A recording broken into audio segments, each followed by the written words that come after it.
আমি গ্যাসটাকে অন করে দিচ্ছি। এবারে কড়াই চাপিয়ে দিচ্ছি, ওর মধ্যে তেল দিয়ে দিচ্ছি। আজকে চিকেন আলু ঝোল হবে।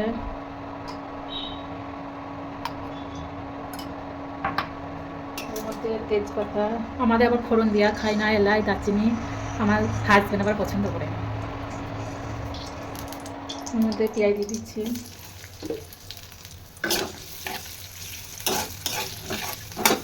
ভালো করে নাড়িয়ে নিচ্ছি।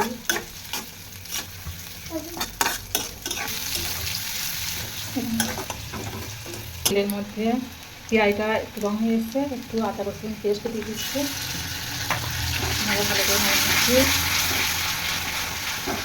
আমাদের মশলা হলুদ, লঙ্কা গুঁড়ি, জিরে, নুন দিয়ে দিচ্ছি, মশলাগুলো কষে নিচ্ছি। টমেটো করে দিয়ে দিচ্ছি। মশলা দেখে করতে হবে, সেটাও তরকারিও স্বাদ হবে। এর মধ্যে একটু চিনি দিয়ে দিচ্ছি।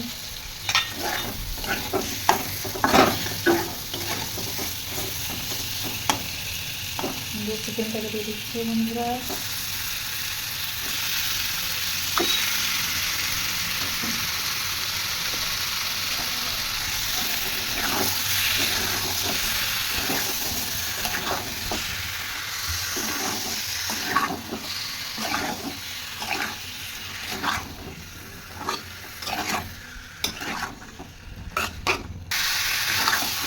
পোস্ত করছি কত সুন্দর কালার হয়েছে।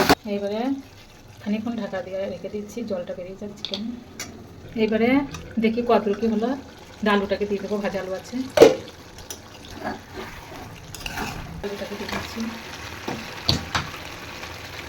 ভালো করে নাড়িয়ে নিচ্ছি। এটাকে আর চিকেনটাকে ভালো করে কষিয়ে নিলাম, দিয়ে এইবারে পানি দিয়ে দেবো। সেদ্ধ আলুটা সেদ্ধ হতে কিন্তু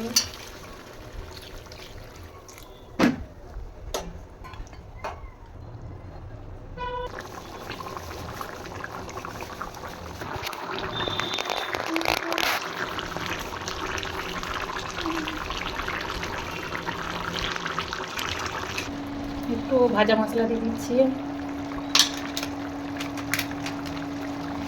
এখানে চিকেন মশলা দিলাম, একটু নাড়িয়ে নামিয়ে নেবো।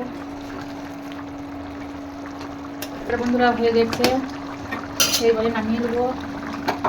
হয়ে গেছে, এবার ঢাকাতে রেখে দিচ্ছি।